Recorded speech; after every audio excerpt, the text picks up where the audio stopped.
Jaiswal coaching centre पर powered by शिक्षा ही प्रकाश है। आज की क्लास में साथियों हम बात करेंगे आपके एमपी टेट वर्ग 3 संस्कृत पेडागोजी की क्लास चल रही है हमारी। संस्कृत पेडागोजी का यह क्लास नंबर 2 रहेगी।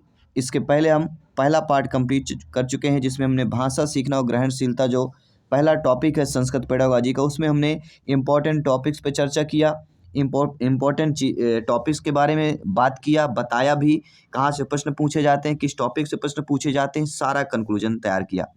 और इसी टॉपिक से आज हम भाषा सीखना और ग्रहणशीलता से टॉप 50 एमसीक्यूज करेंगे आपके संस्कृत लैंग्वेज में, जो आपके एग्जाम से संबंधित रहेंगे। आपके एग्जाम में पूछे गए प्रश्न हैं और आपके एग्जाम में संभावित प्रश्न हो सकते हैं, एमपी टेट सीटेट में आए हुए प्रश्न हैं। चलिए देर न करते शुरुआत करते हैं। बाकी सभी क्लासेस चल रही है, यहाँ पे आई बटन पे फ्री आपको लिंक दे दिया जाएगा। तो चलिए शुरुआत करते हैं। सभी लोग ध्यानपूर्वक कमेंट करिएगा। पहला प्रश्न आप लोगों की स्क्रीन पर आ चुका है। पहला प्रश्न यहाँ पे पूछा गया है कि भाषा या ग्रहणशील कौशलानि केन। भाषा में ग्रहणशील कौशल कौन कौन से होते हैं? श्रवण पठन, वाचन लेखन, श्रवण लेखन या पठन वाचन। तो इसकी पहली क्लास अगर आपने देखी होगी तो आप सभी लोग समझ गए होंगे। तो भाषा में ग्रहणशील कौशल कौन कौन से कहला जाते हैं, सभी लोग बताइएगा। जी हाँ, ये एमपी टेट वर्ग 2 में पूछा गया प्रश्न था। 2023 में जो एक पेपर हुआ था सेकंड लैंग्वेज में हिंदी में पूछा गया था कि संस्कृत में पूछा गया था कि भाषा या ग्रहणशील कौशलानि केन। तो होता है श्रवण और पठन, अर्थात सुनना और पढ़ना ये ग्रहणशील कौशल कहलाते हैं। तो फर्स्ट ऑप्शन जो दिया गया यहाँ पे सही हो जाएगा। नो डाउट सारी चीज़ें क्लियर हो गई। बढ़ते हैं आपके सेकंड प्रश्न की तरफ। दूसरा प्रश्न पूछा जा रहा है कि श्रवणम किम सूचयति। जो श्रवण है ये किसको सूचित करता है? सुनने को, बोलने को, पढ़ने को, लिखने को। ये सी टेट में आया हुआ प्रश्न है। बहुत ही सिंपल सा प्रश्न पूछा गया था कि श्रवणम किम सूचयति। श्रवणम किसको सूचित करता है? सुनने को सूचित करता है। First option is right answer. साथ ही साथ दोस्तों अंत में आपको बताना कि इन 50 महत्वपूर्ण प्रश्नों में आपके कितने आंसर सही हुए, ये भी आपको कमेंट करके बताना है। सभी मेरे प्यारे प्यारे भाइयों की, प्यारी प्यारी बहनें, गृहिणी, ब्रदर, सिस्टर, टीचर जिनका सपना अध्यापक अध्यापिका बनना, शिक्षक बनना, जायसवाल सर आप सभी का अभिनंदन करते हैं। आप सभी के माता पिता को प्रणाम और नमस्कार करते हैं। तो चलिए हो जाओ तैयार साथियों, कमर कस लीजिए, प्रिपरेशन को मजबूत कीजिए। तो अगला प्रश्न हमारा क्या दिया गया है कि पठनम कौशलम कस्य अंतर्गतम भवति। पठन कौशल किसके अंतर्गत आता है? ग्रहणशील कौशल, उत्पादक कौशल, सामाजिक कौशल या मानसिक कौशल। और दो चीजें, ग्रहणशील, उत्पादक कौशल, ये दो ऐसे कौशल है जहां से आप एग्जाम में प्रश्न पूछे जाते हैं। तो प्रत्येक सभी लोग कमेंट कीजिएगा। सभी मित्रों को जय हिंद, वंदे मातरम। साथियों पठनम कौशलम कस्य अंतर्गतम भवति। पठन कौशल किसके अंतर्गत आता है? तो पठन कौशल हमारे ग्रहणशील कौशल के अंतर्गत आते, ठीक है। सुनना और पढ़ना किसके अंतर्गत आ जाते हैं? ग्रहणशील कौशल के अंतर्गत जाते हैं। और अगला जो अक्सर पूछा जाता है कि भाषा या उत्पादक कौशलानि केन। भाषा में उत्पादक कौशल कौन से हैं? श्रवण पठन, वाचन लेखन, श्रवण लेखन या पठन श्रवण। तो ये तो हमने जब जान लिया कि श्रवण और पठन ये हमारे कौन से कहला जाते हैं? ग्रहणशील कौशल कहला जाते हैं। जब ग्रहणशील कौशल ये दोनों हो जाते हैं तो हमारा उत्पादक कौशल कौन होगा? बोलना और लिखना। बोलना और लिखना क्या हो जाते हैं? ये हमारे उत्पादक कौशल हो जाते हैं। तो सेकंड ऑप्शन जो दिया गया है वह हमारा सही हो जाएगा। नो डाउट सारी चीज़ें क्लियर हो गई हैं। किसी भी प्रश्न पर डाउट हो बेफिक्र आप लोग कमेंट कर सकते हैं, फीडबैक कर सकते हैं। जायसवाल सर आप सभी का अभिनंदन और स्वागत करते हैं। और जिनको भी टॉपर नोट्स चाहिए हमारी संस्कृत की या समस्त टॉपर नोट्स चाहिए, टॉपर नोट्स प्राप्त करने के लिए आज ही व्हाट्सएप मैसेज कीजिए 9630689598। इसमें व्हाट्सएप मैसेज करेंगे, टॉपर नोट्स का डिटेल आपको व्हाट्सएप के द्वारा प्रोवाइड करा दिया जाएगा, ठीक है। तो चलिए, भाषा अधिगमस्य प्रथमम कौशलम किम। भाषा अधिगम का प्रथम कौशल श्रवण होता है और हिंदी में सुनना होता है और संस्कृत में श्रवण होता है। तो बहुत ही सिंपल सा है। ये सारे ऐसे प्रश्न जो आपके टीटी एग्जाम में पूछे गए प्रश्न। एमपी टेट 2024 में ये एमपी टेट में पूछा गया प्रश्न था, तो ध्यानपूर्वक देखिएगा। एमपी टेट 2024 में आया हुआ प्रश्न है कि लेखनम कस्य उदाहरण अस्ति। लेखन किसका उदाहरण है? ग्रहणशील कौशल का, उत्पादक कौशल का, श्रवण का या पठन कौशल का। तो आप सभी लोग जानते हैं, ज्ञानी सर्व व्याख्याता लोग हैं, कि लेखन कौशल किसका हो जाता है? लेखन हमारा उत्पादक कौशल में आता है। क्या होता है? लेखन कौशल जो होता है हमारा उत्पादक कौशल में आता है। और पढ़ना हमारा किस में आ जाता है? पढ़ना हमारा सभी लोग बताइए। पढ़ना हमारा ग्रहणशील कौशल में आ जाता है। अगला प्रश्न है कि वाचनम किम सूचयति। वाचन जो होता है किसको सूचित करता है? बोलने को, पढ़ने को, लिखने को, सुनने को। तो वाचन मतलब वाचन करना, वाचन मतलब होता है बोलना, तो बोलने को सूचित करेगा। तो पहला ऑप्शन यहाँ पे सही हो जाएगा। ये सारे प्रश्न जो प्रीवियस ईयर में पूछे गए प्रश्न। मातृभाषा अधिगमस्य कथम भवति, ये भी एमपी टेट में आया हुआ प्रश्न है। ये एमपीटीटी 2022 में आया हुआ प्रश्न है कि मातृभाषा अधिगमः कथम भवति, स्वाभाविक रूपेण, केवलम पाठशालायाम, केवलम पुस्तकेन, केवलम व्याकरण। तो मैंने कई बार बताया जहाँ भी केवल शब्द आए तो समझिए अगर 3 केवल है, एक में नहीं दिया गया है तो हमारा पॉजिटिव हो जाएगा। अर्थात मातृभाषा अधिगमस्य स्वाभाविक रूपेण भवति। मातृभाषा अधिगम किस प्रकार से होती? स्वाभाविक रूप से होती। तो फर्स्ट ऑप्शन इधर राइट आंसर हो जाएगा। अगला प्रश्न है पठन कौशलस्य लक्ष्यम किम। पठन कौशल का लक्ष्य क्या होता है? अर्थबोध, लेखन, भाषण या श्रवण। तो पठन कौशल का लक्ष्य हमारा क्या होता है? अर्थबोध कर, क्योंकि पढ़ के द्वारा ही हम अर्थबोध कर सकते हैं, इसलिए पहला ऑप्शन यहाँ पे सही हो जाए। अगला प्रश्न है श्रवण कौशलस्य मुख्य उद्देश्यम का है। श्रवण कौशल का मुख्य उद्देश्य क्या होता है? श्रुतस्य अर्थ ग्रहण, सुनकर अर्थ ग्रहण करना, लिखना, पढ़ना, बोलना। सभी लोग बताइएगा। जी हाँ, सभी ब्रदर सिस्टर टीचर जिनका सपना है अध्यापक अध्यापिका बनना, शिक्षक बनना, सभी कमेंट कीजिएगा। देखिए श्रवण कौशल का मुख्य उद्देश्य एक ही होता है, श्रुतस्य अर्थ ग्रहण, सुनकर अर्थ ग्रहण करना। तो पहला ऑप्शन जो दिया गया है वह यहाँ पे सही हो जाएगा। अगला प्रश्न है भाषा शिक्षण से प्रमुख उद्देश्य का। भाषा शिक्षण का प्रमुख उद्देश्य क्या होता है? संप्रेषण कौशल विकास है, यानी संप्रेषण कौशल का विकास करना, केवलम व्याकरण ज्ञानम, केवलम पाठनम या केवलम लिखनम, या केवल लिखना। देखिए भाषा शिक्षण का प्रमुख उद्देश्य क्या हो सकता है? संप्रेषण कौशल का विकास करना, ना कि केवल व्याकरण, ना ही केवल पढ़ना, ना केवल लिखना। तो क्या हो जाएगा यहाँ पे राइट आंसर? संप्रेषण कौशल का विकास करना। तो भाषा शिक्षण से प्रमुख उद्देश्य है संप्रेषण कौशल विकास ही है। First option is the right answer. अगला प्रश्न है भाषा ज्ञान विकासस्य मुख्य साधनम किम। भाषा ज्ञान विकास का मुख्य साधन कौन है? अभ्यास सही है, भयम, दंडई है या उपेक्षा। सभी लोग बताइए। जी हाँ साथियों, भाषा ज्ञान विकास का मुख्य साधन क्या कहलाता है? तो भाषा ज्ञान विकास का मुख्य साधन हमारा कहलाता है अभ्यास, क्योंकि अभ्यास के द्वारा ही भाषा के ज्ञान का विकास किया जा सकता है। तो अभ्यास सबसे बेहतर साधन, मुख्य साधन कहलाता है, प्रैक्टिस और अभ्यास है। अगला प्रश्न है छात्राणाम शब्द भंडार वृद्धि कथम भवति। छात्रों में शब्द भंडार की वृद्धि जो है किसके द्वारा हम कर सकते हैं? पठनाभ्यास, पठन अभ्यास के द्वारा, दंडेन के द्वारा, भयन के द्वारा या मौनन के द्वारा। अर्थात देखिए छात्रों में शब्द भंडार की मौन रहेगा तो नहीं हो पाएगा, भय रहेगा या दंड देंगे तो नहीं कर पाएगा।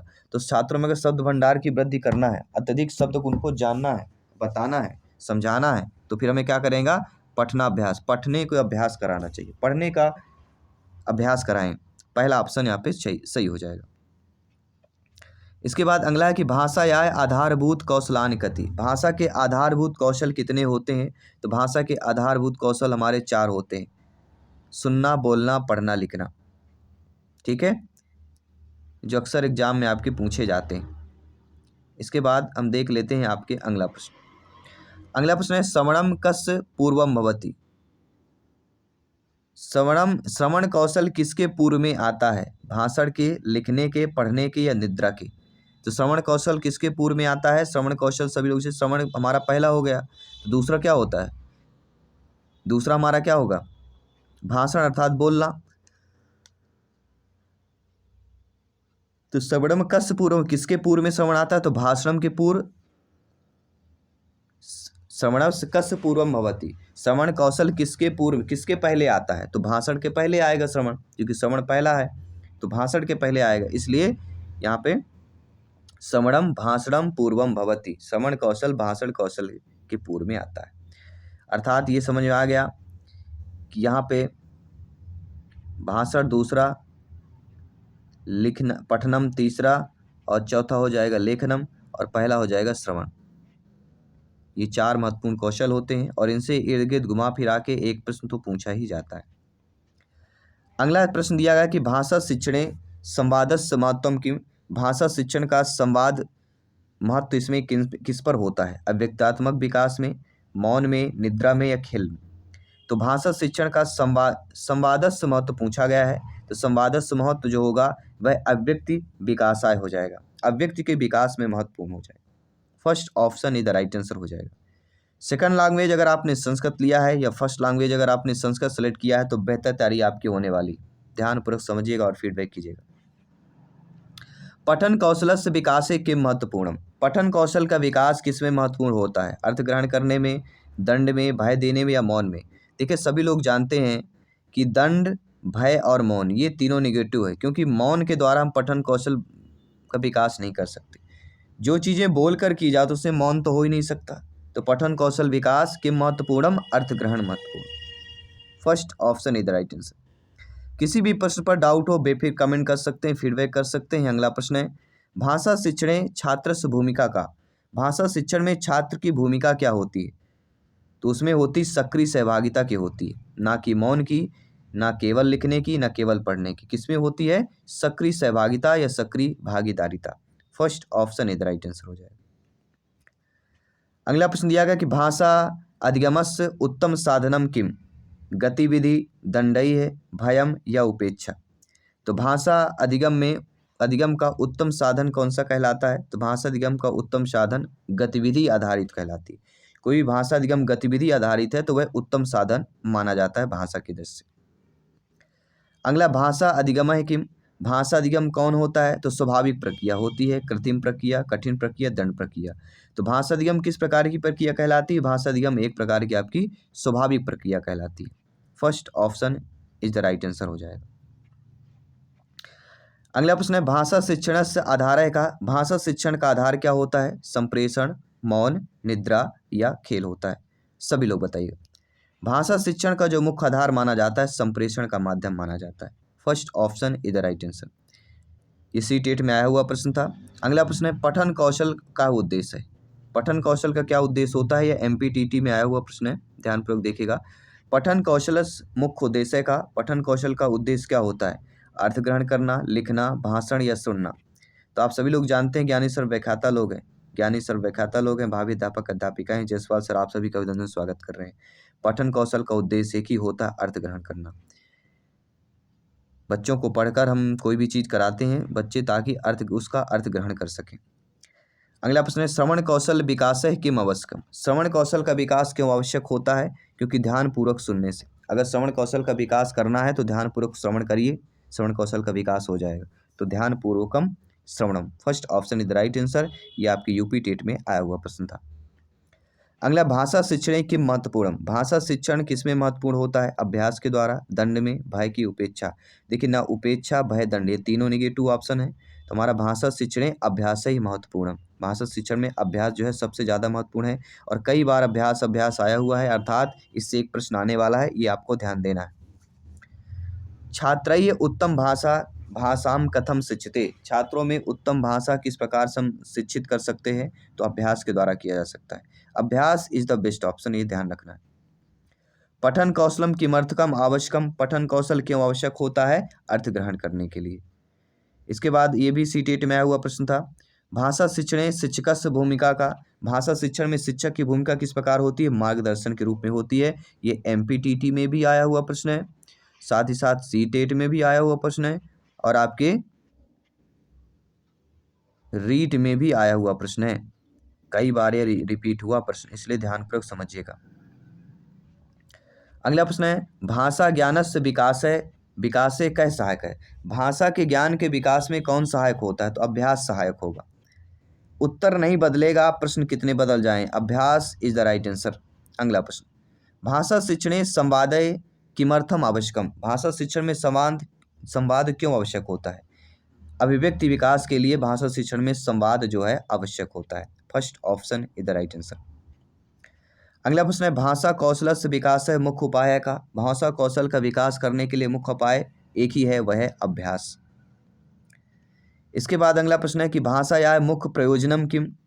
भाषा का मुख्य प्रयोजन क्या होता है? संप्रेषण होता है, संप्रेषण करना। इसके बाद अगला प्रश्न है कि छात्राणाम भाषा ज्ञानम कथम वर्धते? छात्रों में भाषा ज्ञान की वृद्धि किस प्रकार से की जा सकती है? तो अभ्यासेन, अर्थात अभ्यास के द्वारा छात्रों में भाषा ज्ञान की वृद्धि की जा सकती है। पठन कौशल से मूल उद्देश्य का, पठन कौशल का मूल उद्देश्य क्या होता है? पठन कौशल का मूल उद्देश्य होता है अर्थ ग्रहण करना, ना लिखना, ना भाषण, न श्रवण। क्या होता है? अर्थ ग्रहण करना।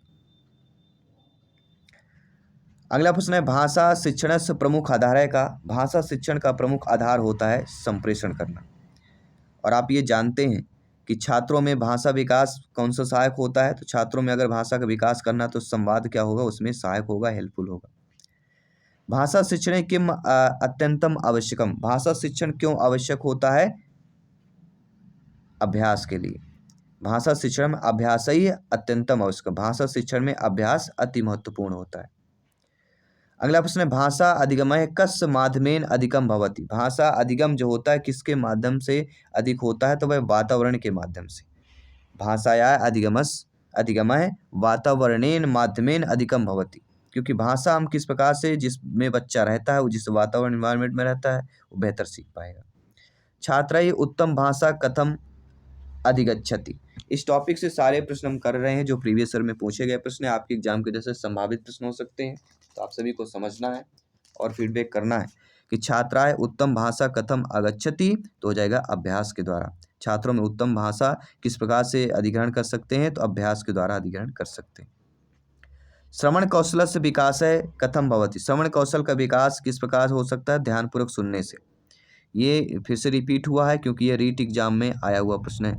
हाल ही रीट एग्जाम जो हुआ था उसमें ये पूछा गया प्रश्न था। अगला कि भाषा शिक्षण उद्देश्य का, भाषा शिक्षण का उद्देश्य क्या होता है? संप्रेषण क्षमता का विकास करना, केवल व्याकरण करना, केवल पढ़ना, केवल लिखना। तो केवल नेगेटिव हो जाएंगे, हमारा बचता क्या है? संप्रेषण क्षमता का विकास। तो भाषा शिक्षण का उद्देश्य क्या होता है? संप्रेषण क्षमता का विकास करना। अगला है कि भाषा ज्ञानस्य विकासे किम आवश्यकम, भाषा ज्ञान का विकास क्यों आवश्यक, किम सहायकम, तो भाषा ज्ञान का विकास जो है अभ्यास के द्वारा सहायक होता है। अगर भाषा ज्ञान का विकास करना है उसमें अभ्यास उसमें बहुत ही हेल्पफुल होगा, सहायक होगा। पठन कौशलस्य महत्तम किम, पठन कौशल महत्व किस में होता है? तो पठन कौशल का महत्व अर्थबोध में होता है। सुनना, बोलना, पढ़ना, लिखना, ये 4 महत्वपूर्ण कौशल से ही आपका 1 नंबर पूछा जाएगा, घुमा फिरा के पूछा जाएगा और इसी प्रकार से पूछा जाएगा क्योंकि प्रीवियस ईयर में इसी प्रकार के लगभग पूछे गए प्रश्न। भाषा शिक्षणे शिक्षकः किम करोति, भाषा, मान लीजिए आप भाषा के शिक्षक हैं तो एक शिक्षक के रूप में आप क्या करेंगे? मार्गदर्शन करेंगे, दंड देंगे, भय देंगे या मौन करेंगे? देखिए प्रश्न बदल गया कि भाषा शिक्षण के, अगर भाषा शिक्षण के शिक्षक है तो आप क्या करेंगे? आप मार्गदर्शन करेंगे। एक शिक्षक के रूप में बच्चों, शिक्षक का कर्तव्य क्या होता है? दायित्व यही है बच्चों का मार्गदर्शन करना, सही मार्गदर्शन करना। अगला, छात्राणाम भाषा विकास है क्या सहायक है, छात्रों में भाषा विकास में सहायक क्या होता है? तो संवाद, भय, दंड, मौन। तो मौन, दंड, भय ये तीनों हमारे क्या हो गए? नेगेटिव शब्द हो गए, बचता है संवाद। तो छात्रों में भाषा विकास कौन सहायक होता है? संवाद जो है वह सहायक होता है, हेल्पफुल होता है। अगला, भाषा शिक्षणे छात्रस्य भूमिका का, भाषा शिक्षण में छात्र की भूमिका क्या होती है? सक्रिय सहभागिता की, मौन की, केवल पढ़ने की, केवल लिखने की। तो आप सभी लोग जानते हैं, ज्ञानी सर व्याख्याता लोग हैं, कि भाषा शिक्षण में छात्र की जो भूमिका होती है वह कहीं ना कहीं सक्रिय सहभागिता की होती है, सक्रिय भागीदारिता की होती है।